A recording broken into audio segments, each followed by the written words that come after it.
और देखिए, प्रधानमंत्री नरेंद्र मोदी बंगाल दौरे का आज उनका दूसरा दिन है। नादिया जिले के कृष्णा नगर में वो मौजूद हैं, जहां उन्होंने 15,000 करोड़ योजनाओं की सौगात दी, जिसके बाद कार्यक्रम को अब वो संबोधित करेंगे। आधुनिक दौर में विकास की गाड़ी को रफ्तार देने के लिए बिजली बहुत बड़ी जरूरत होती है। किसी भी राज्य की इंडस्ट्री हो, आधुनिक रेल सुविधाएं हो या आधुनिक टेक्नोलॉजी से जुड़ी हमारी रोजमर्रा की जिंदगी हो, बिजली की किल्लत में कोई भी राज्य, कोई भी देश विकास नहीं कर सकता। इसलिए हमारा प्रयास है कि पश्चिम बंगाल अपनी वर्तमान और भविष्य की बिजली जरूरतों को लेकर आत्मनिर्भर बने। आज दामोदर घाटी निगम के तहत Raghunathpur thermal power station phase 2 परियोजना का शिलान्यास इसी दिशा में एक बड़ा कदम है। इस परियोजना से राज्य में 11,000 करोड़ रुपए से ज्यादा का निवेश आएगा। इससे राज्य की ऊर्जा जरूरतें भी तो पूरी होगी ही, आसपास के क्षेत्रों में आर्थिक विकास को भी गति मिलेगी। आज इस थर्मल प्लांट के शिलान्यास के साथ ही मैंने मेजिया थर्मल पावर स्टेशन के एफजीडी सिस्टम का उद्घाटन किया है। ये एफजीडी सिस्टम पर्यावरण को लेकर भारत की गंभीरता का प्रतीक है। इससे इस इलाके में प्रदूषण को कम करने में बहुत बड़ी मदद मिलेगी। साथियों, पश्चिम बंगाल हमारे देश के लिए, देश के कई राज्यों के लिए पूर्वी द्वार का काम करता है। पूरब में इस द्वार से प्रगति की अपार संभावनाओं का प्रवेश हो सकता है। इसलिए हमारी सरकार पश्चिम बंगाल में रोडवेज, रेलवेज, एयरवेज और वाटरवेज की आधुनिक कनेक्टिविटी के लिए काम कर रही है। आज भी मैंने फरक्का से रायगंज के बीच नेशनल हाईवे 12 का उद्घाटन किया है, NH-12 का उद्घाटन किया है। इसमें करीब 2,000 करोड़ रुपए, 2,000 करोड़ रुपए खर्च किए गए हैं। इस हाईवे से बंगाल के लोगों के लिए यात्रा की रफ्तार बढ़ेगी। फरक्का से रायगंज तक का जो पूरा सफर है वो 4 घंटे से घटकर आधा हो जाएगा। साथ ही इससे कालियाचक, सुजापुर, मालदा टाउन आदि शहरी इलाकों में यातायात की स्थिति भी सुधरेगी। जब परिवहन की रफ्तार बढ़ेगी तो औद्योगिक गतिविधियां भी तेज होगी। इस इलाके के किसानों को भी फायदा पहुंचेगा। साथियों, इंफ्रास्ट्रक्चर के दृष्टिकोण से रेल पश्चिम बंगाल के गौरवशाली इतिहास का हिस्सा है, लेकिन इतिहास की जो बढ़त बंगाल को हासिल थी, आजादी के बाद उसे सही ढंग से आगे नहीं बढ़ाया गया। यही कारण है कि तमाम संभावनाओं के बावजूद बंगाल पीछे छूटता गया। पिछले 10 वर्षों में हमने उस खाई को पाटने के लिए यहां के रेल इंफ्रास्ट्रक्चर पर बहुत जोर दिया है। आज हमारी सरकार बंगाल के रेल इंफ्रास्ट्रक्चर के लिए पहले के मुकाबले 2 गुने से भी ज्यादा रुपए खर्च कर रही है। आज भी मैं यहां एक साथ भारत सरकार की 4 रेल परियोजनाओं को बंगाल को समर्पित कर रहा हूं। ये सभी विकास कार्य आधुनिक और विकसित बंगाल के हमारे सपनों को पूरा करने में अहम भूमिका निभाएंगे। मैं इस समारोह में और अधिक आपका समय लेना नहीं चाहता हूं, क्योंकि बाहर 10 मिनट की दूरी पर ही विशाल मात्रा में बंगाल की जनता जनार्दन इस कार्यक्रम में शरीक होने के लिए बैठी हुई है। वो मेरा इंतजार कर रही है और मैं भी वहां खुले मन से जम करके बहुत कुछ कहना भी चाहता हूं और इसलिए अच्छा होगा कि मैं सारी बातें वहीं पर बताऊं। यहां के लिए बस इतना काफी है। एक बार फिर आप सभी को इन परियोजनाओं के लिए बहुत बहुत बधाई देता हूं। धन्यवाद जी। आगे बढ़ेंगे। बड़ी खबर आपको बता दें, पूर्व क्रिकेटर और पूर्वी दिल्ली से बीजेपी सांसद गौतम गंभीर ने सक्रिय राजनीति से संन्यास लेने के संकेत दिए हैं। उन्होंने इस बात की जानकारी सोशल मीडिया पर साझा की है। गौतम गंभीर ने सोशल मीडिया पोस्ट एक्स पर लिखा कि मैंने माननीय पार्टी अध्यक्ष जेपी नड्डा से अनुरोध किया है कि मुझे मेरे राजनीतिक कर्तव्यों से मुक्त करें, ताकि मैं अपनी आगामी क्रिकेट की प्रतिबद्धताओं पर ध्यान केंद्रित कर सकूं। मैं माननीय प्रधानमंत्री नरेंद्र मोदी और माननीय गृहमंत्री को हृदय से धन्यवाद देता हूं, मुझे लोगों की सेवा करने का अवसर देने के लिए। तो गौतम गंभीर का ये एक्स पर पोस्ट भी आप देख सकते हैं जो उन्होंने पोस्ट किया है। और उन्होंने कहा है कि खेल के प्रति, क्रिकेट के प्रति मेरी कई जो प्रतिबद्धताएं हैं जिन्हें मैं पूरा करना चाहता हूं, इसलिए मैं चाहता हूं कि मुझे राजनीति से मुक्त किया जाए। और प्रधानमंत्री नरेंद्र मोदी और गृहमंत्री अमित शाह का भी हृदय से धन्यवाद उन्होंने दिया है, उन्हें टैग किया है। और ये गौतम गंभीर का ये पोस्ट उस वक्त जब जल्द ही माना जा रहा है कि बीजेपी की तरफ से जो लिस्ट है वो जारी की जा सकती है। और इस बीच गौतम गंभीर का ये पोस्ट जिसमें उन्होंने कहा है कि मुझे राजनीति से मुक्त कर दे, अपनी जो प्रतिबद्धताएं हैं क्रिकेट के प्रति मैं उन्हें पूरा करना चाहता हूं, उन पर ध्यान केंद्रित करना चाहता हूं।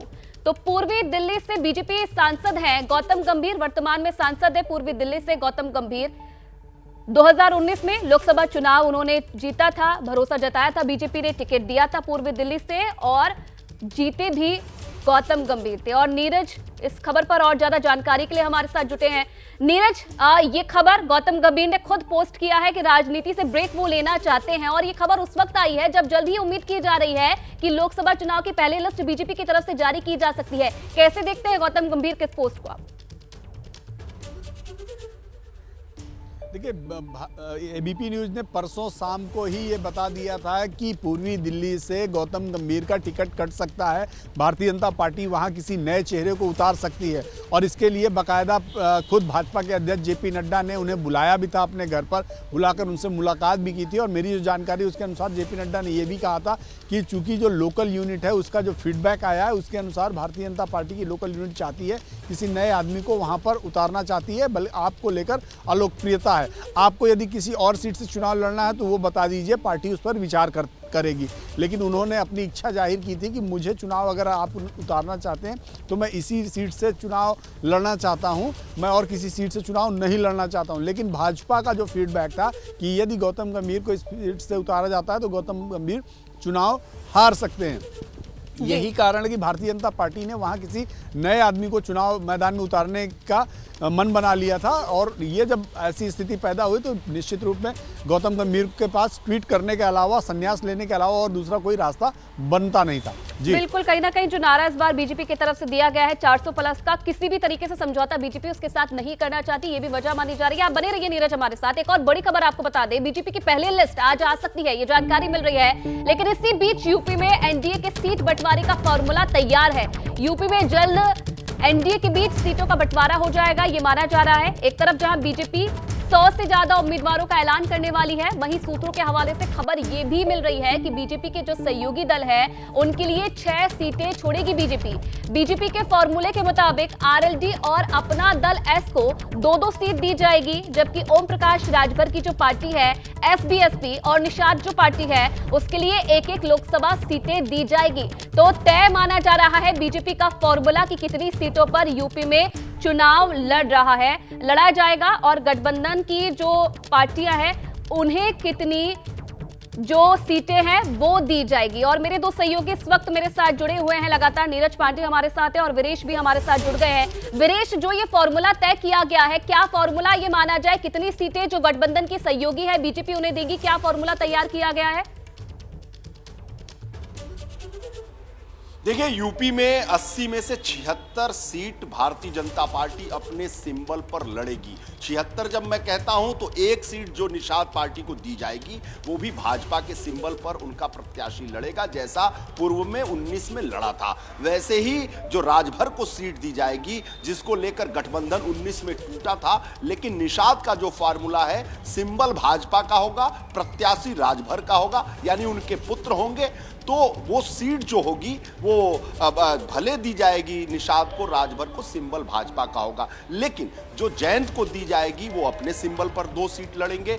जो अपना दल एस यानी सोनेलाल पटेल यानी अनुप्रिया पटेल की जो पार्टी है उनको 2 सीट दी जाएगी जो अपने सिंबल पर लड़ेंगी, पूर्व की भांति लड़ेंगी। यानी 4 सीट ऐसी है अनुप्रिया और जयंत की जो सिंबल उनके होंगे, लेकिन राजभर और निषाद के लिए सिंबल भाजपा का होगा। 76 सीट यानी 80 में 76 सीट ऐसी होगी जहां से भारतीय जनता पार्टी के सिंबल पर चुनाव लड़ा जाएगा और सीटों का भी बंटवारा लगभग तय हो चुका है। अपना दल सोनेलाल यानी अनुप्रिया की बात करें तो रॉबर्ट्सगंज, मिर्जापुर या प्रतापगढ़, यानी पिछले जो चुनाव था 14 में प्रतापगढ़ से जीती थी अपना दल, तो ऐसे में पिछला चुनाव भाजपा वहां से लड़ी थी, लेकिन हो सकता है कि रॉबर्ट्सगंज की जगह प्रतापगढ़ हो जाए। और वैसे ही बिजनौर और बागपत है जयंत के लिए, ऐसे ही राजभर के लिए घोसी और गाजीपुर और निषाद के लिए संत कबीरनगर और भदोही है। बिल्कुल बिल्कुल नीरज, आपसे मैं ये जानना चाहूंगी कि फॉर्मूला तो तैयार हो चुका है, लगभग जो फॉर्मूला तैयार किया गया था उस पर जो मंथन है वो पूरा हो चुका है, लेकिन जो नामों का ऐलान है वो कब तक किया जा सकता है? क्योंकि आज कहीं ना कहीं संभव माना जा रहा है कि जो नाम है,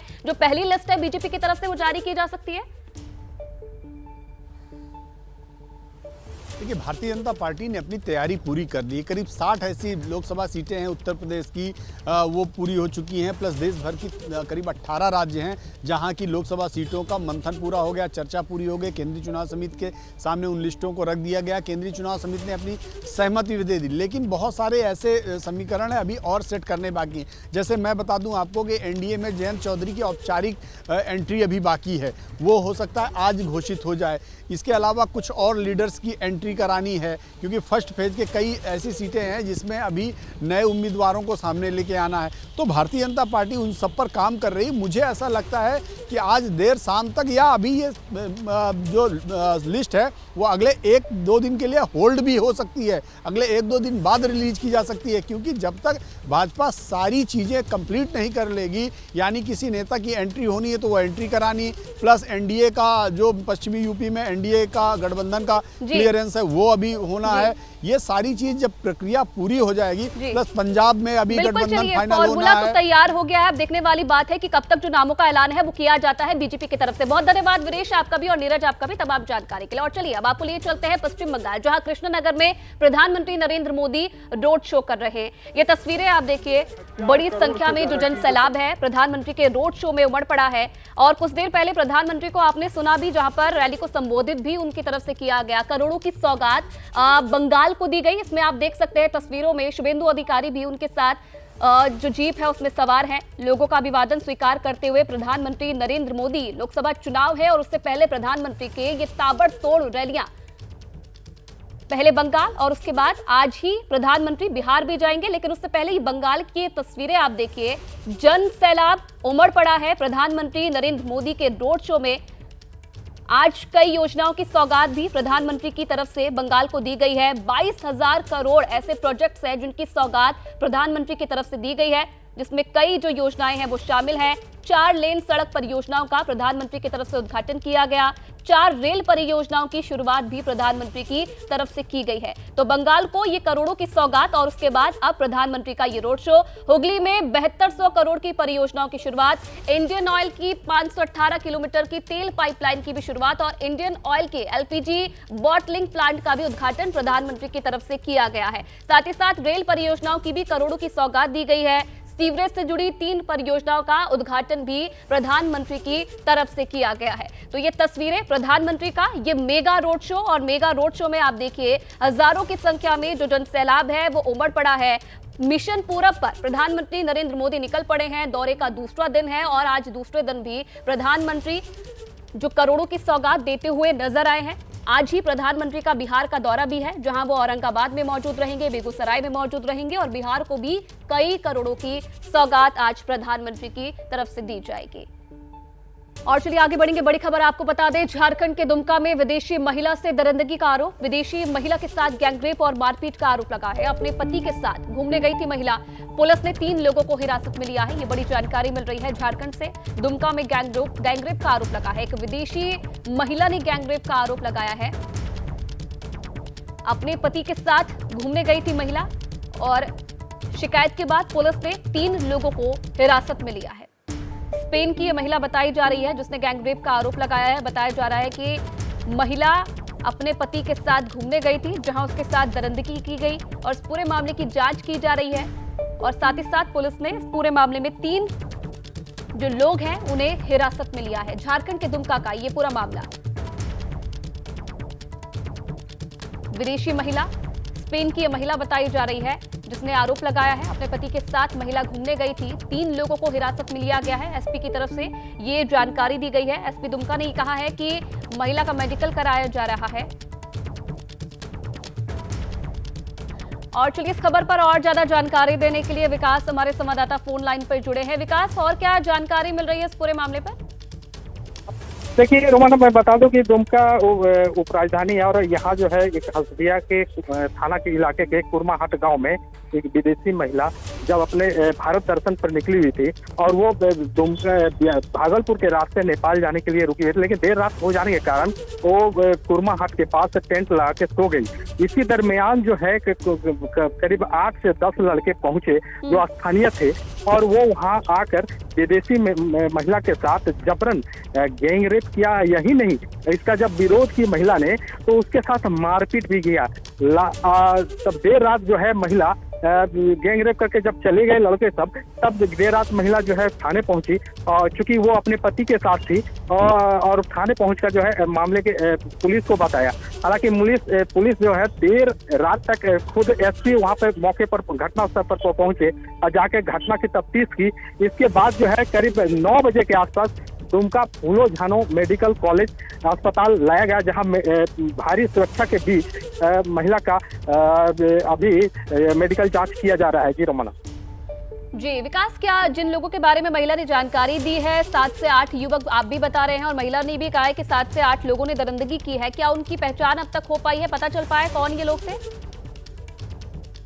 लोग अब तक जो मामले सामने आए हैं ये बताया जा रहा है कि वो लोग जो युवक हैं वो स्थानीय है और वो स्थानीय युवक जो है इस तरह के घटना करके जो है फरार हो गए थे। हालांकि 4 लोगों को पुलिस से गिरफ्तार करने की बात अभी सामने आपका तमाम जानकारी देने के लिए। तो झारखंड के दुमका का ये पूरा मामला जहां विदेशी महिला के साथ गैंगरेप का आरोप लगा है। हालांकि पुलिस ने 3 लोगों को हिरासत में लिया है, पूछताछ उनसे की जा रही है और आगे की जांच भी की जा रही है। महिला का मेडिकल करवाया गया है।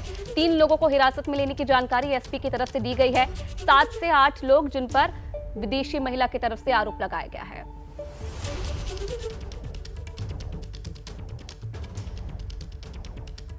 तो अपने पति के साथ महिला घूमने गई थी। अब आगे बढ़ेंगे, बात करेंगे हिमाचल प्रदेश की। तो हिमाचल प्रदेश में देखिए सियासत रोज नई करवट ले रही है। बगावत के बाद गुरुवार को कांग्रेस पर्यवेक्षकों की प्रेस कॉन्फ्रेंस हुई तो लगा कि सब कुछ कंट्रोल में आ गया है। प्रेस कॉन्फ्रेंस में प्रतिभा सिंह भी थी, लेकिन उसके बाद विक्रमादित्य सिंह बागियों से मिलने चंडीगढ़ चले गए। अब एक और बड़ी खबर ये आ रही है कि सुलह समझौते के बाद भी अभी तक विक्रमादित्य की जो नाराजगी थी वो खत्म नहीं हुई है। विक्रमादित्य सिंह ने अपनी फेसबुक प्रोफाइल में बदलाव किया है और क्या ये बदलाव है आपको बता दें। फेसबुक प्रोफाइल से पीडब्ल्यूडी मिनिस्टर और कांग्रेस लीडर को उन्होंने डिलीट कर दिया है जो लिखा हुआ था। फिलहाल दिल्ली में विक्रमादित्य सिंह है और ये कहा जा रहा है कि आज दिल्ली में विक्रमादित्य सिंह की केंद्रीय मंत्री नितिन गडकरी से मुलाकात हो सकती है। अब देखिए विक्रमादित्य की तरफ से अपनी फेसबुक प्रोफाइल में कई बदलाव किए गए और उसके बाद अब सवाल यही है कि हिमाचल में आगे क्या होगा। सूत्रों का यह दावा है कि विक्रमादित्य सिंह का गुट बागियों पर हुई कार्रवाई से नाराज है। दावा यह भी किया जा रहा है कि विक्रमादित्य सीधे बीजेपी के संपर्क में है और हिमाचल प्रदेश में महाराष्ट्र पार्ट 2 का सीन हो सकता है।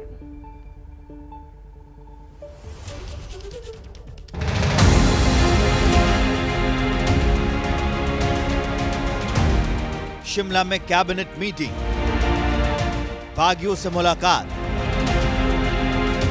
फेसबुक प्रोफाइल से कांग्रेस गायब।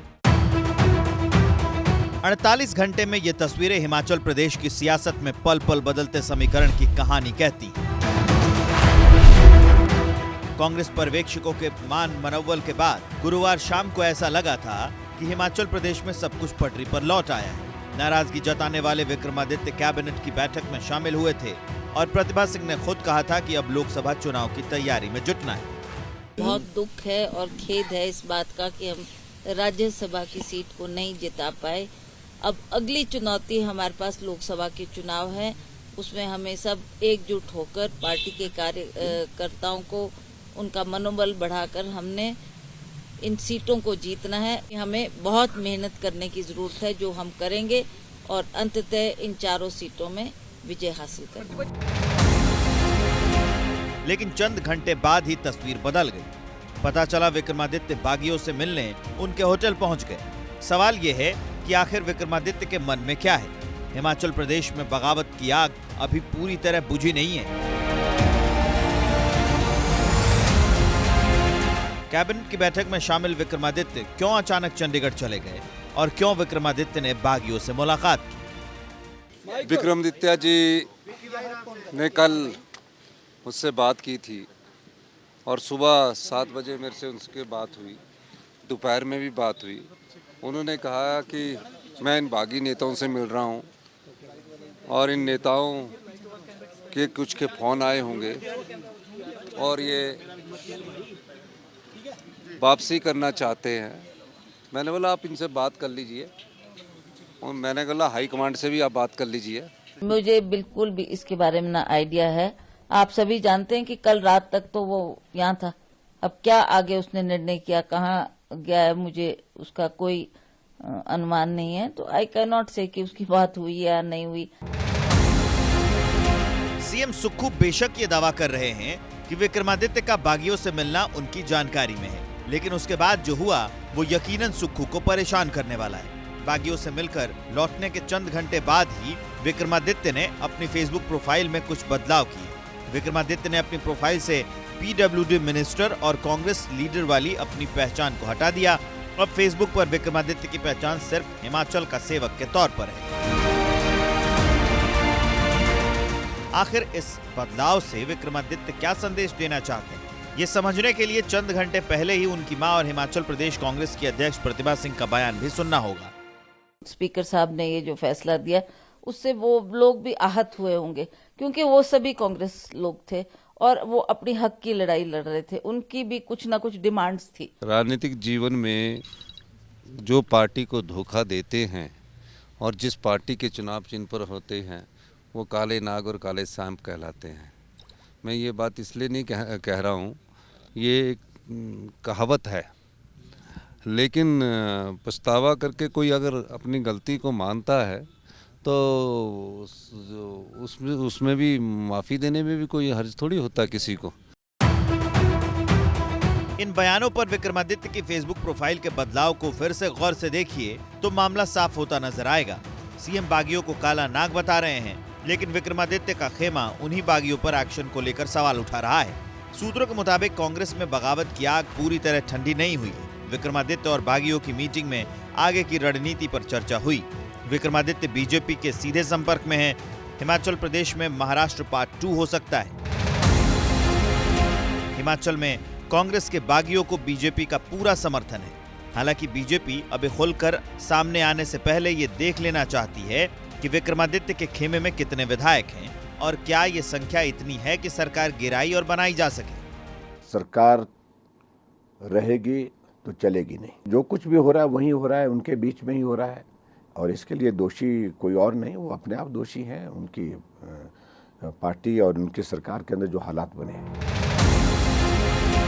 फिलहाल कांग्रेस में भी डैमेज कंट्रोल का काम तेज हो गया है। डैमेज कंट्रोल की कोशिश के तहत विक्रमादित्य के करीबी एमएलए नंदलाल को हिमाचल प्रदेश फाइनेंस कमीशन का चेयरमैन बनाया गया है। सीएम सुक्खू ने आज सुबह 11 बजे कैबिनेट की मीटिंग भी बुलाई है। हिमाचल की संस्कृति में कभी नहीं सुना है। हिमाचल में तो जो बात है वो है, जो आपस में मतभेद थे थोड़े मोटे, वो हमने प्रयास किया, दूर हो गए, आपस में बात कराई है और अब जो है मजबूती से लोकसभा का चुनाव लड़ेंगे। एक बात मैं निश्चित तौर पर दावे के साथ कह सकता हूं कि कांग्रेस की सरकार को कोई खतरा नहीं है। फिलहाल कागज पर सुक्खू सरकार सेफ है, लेकिन जमीन पर जो कुछ चल रहा है उससे साफ है कि हिमाचल में खेल अभी खत्म नहीं हुआ है। यहाँ अंदर खाने बहुत कुछ ऐसा चल रहा है जिसका नतीजा जल्द दिख सकता है। और चलिए इसी बीच एक और बड़ी खबर आपको बता दें, हिमाचल में सुक्खू मंत्रिमंडल की अहम बैठक। कुछ देर में सुक्खू मंत्रिमंडल की बैठक होनी है। विक्रमादित्य की बैठक में शामिल होने पर सस्पेंस अभी है कि वो बैठक में शामिल होंगे कि नहीं होंगे। पहले आपको बता दें कि शुक्रवार शाम को 5 बजे ये बैठक होनी थी, लेकिन बैठक नहीं हो पाई और अब ये बैठक बुलाई गई है। अब आगे देखते हैं कि इसमें विक्रमादित्य सिंह शामिल होते हैं कि नहीं होते। लेकिन देखिए, कांग्रेस के बागी विधायकों पर सीएम सुक्खू ने निशाना साधा। उन्होंने कहा कि जो शख्स अपनी पार्टी से दगाबाजी करता है वो काला सांप है। हालांकि उन्होंने ये भी कहा कि अगर कोई अपनी गलती का एहसास कर ले तो उसे माफ भी किया जा सकता है। और ये भी मुख्यमंत्री ने दावा किया कि कांग्रेस सरकार 5 साल चलेगी। मैं ये कहना चाहता हूँ, राजनीतिक जीवन में जो पार्टी को धोखा देते हैं और जिस पार्टी के चुनाव चिन्ह पर होते हैं वो काले नाग और काले सांप कहलाते हैं। मैं ये बात इसलिए नहीं कह रहा हूँ, ये एक कहावत है, लेकिन पछतावा करके कोई अगर अपनी गलती को मानता है तो उसमें भी माफ़ी देने में भी कोई हर्ज थोड़ी होता किसी को। और चलिए एक बार फिर से आपको लिए चलते हैं पश्चिम बंगाल, जहां कृष्णनगर में प्रधानमंत्री मोदी जनसभा को संबोधित कर रहे हैं। ये सारे प्रोजेक्ट पश्चिम बंगाल की कनेक्टिविटी, बिजली, पेट्रोलियम के इंफ्रास्ट्रक्चर को और पोर्ट के इंफ्रास्ट्रक्चर को मजबूत करेंगे। इससे यहां ज्यादा से ज्यादा निवेश आएगा। नौजवानों के लिए अधिक से अधिक नौकरियां बनेगी, स्वरोजगार के अवसर भी बनेंगे, क्षेत्र का भी विकास होगा। लेकिन यहां जिस तरह टीएमसी की राज्य सरकार चल रही है उसने बंगाल को निराश कर दिया है। पश्चिम बंगाल की जनता ने बहुत उम्मीदों के साथ टीएमसी को बार बार इतना बड़ा जनादेश दिया है, लेकिन टीएमसी अत्याचार और विश्वासघात का दूसरा नाम बन गई है। टीएमसी के लिए बंगाल का विकास नहीं बल्कि भ्रष्टाचार और परिवारवाद ही प्राथमिकता है। टीएमसी माने विश्वासघात, अवताचार, टीएमसी माने भ्रष्टाचार, परिवारवाद। टीएमसी बंगाल के लोगों को गरीब बनाए रखना चाहती है ताकि उसकी राजनीति चलती रहे, उसका खेल चलता रहे। साथियों, यहां की राज्य सरकार क्या काम कर रही है, इसका उदाहरण पश्चिम बंगाल का पहला एम्स है। मोदी ने पश्चिम बंगाल को पहला एम्स देने की गारंटी दी थी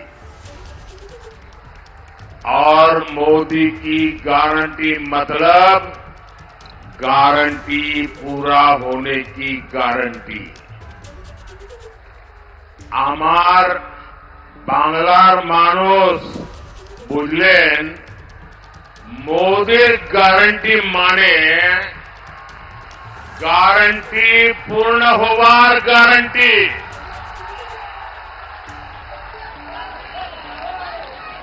नादिया जिले के कल्याणी में बने इस एम्स का कुछ दिन पहले ही वीडियो कॉन्फ्रेंस के माध्यम से मैंने लोकार्पण किया है। लगभग 1000 बेड्स का ये आधुनिक अस्पताल बहुत सारी सुविधाएं लेकर आया है, रोजगार के अवसर लेकर आया है। लेकिन पश्चिम बंगाल सरकार को कल्याणी एम्स के बन जाने से उसको दिक्कत है, उसको परेशानी है। वो कह रही है इसकी परमिशन क्यों नहीं ली। पूरे पश्चिम बंगाल में टीएमसी के तोलाबाजों को, भूमाफिया को, लूट की, गुंडागर्दी की खुली परमिशन। लेकिन इतने बड़े अस्पताल को लेकर टीएमसी सरकार पर्यावरण से जुड़ी परमिशन का अड़ंगा लगा रही है। कमीशन ना मिले तो टीएमसी सरकार हर तरह की परमिशन रोक देती है। पहले कमीशन, फिर परमिशन। मैं आपको एक और उदाहरण देता हूं। भाजपा सरकार आयुष्मान योजना के तहत गरीबों को 5 लाख रुपए तक के मुफ्त इलाज की सुविधा देती है। लेकिन टीएमसी की सरकार गरीबों की इस योजना को भी यहां लागू नहीं होने दे रही है। भाजपा पश्चिम बंगाल में स्वास्थ्य सुविधा के लिए, नौजवानों के भविष्य के लिए प्रतिबद्ध है। इसलिए यहां स्वास्थ्य सेवाएं सुधारने के लिए हम निरंतर काम कर रहे हैं। देश में जब से मेडिकल कॉलेज बनने शुरू हुए हैं, तब से लेकर 2014 तक पश्चिम बंगाल में सिर्फ 14 सरकारी मेडिकल कॉलेज थे।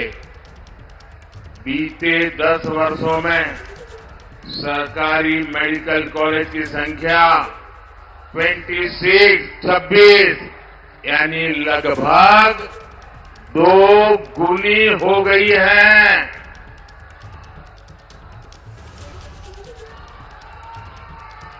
थैंक यू बेटा, थैंक यू। आप नीचे बैठो बेटा। Thank you, thank you. साथियों, ये क्षेत्र जूट किसानों, जूट उद्योगों के लिए मशहूर रहा है, लेकिन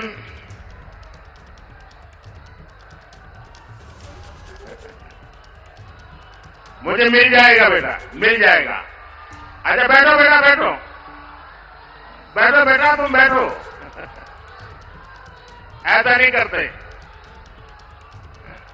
शाबाश। लेकिन टीएमसी लेफ्ट और कांग्रेस की गलत नीतियों के चलते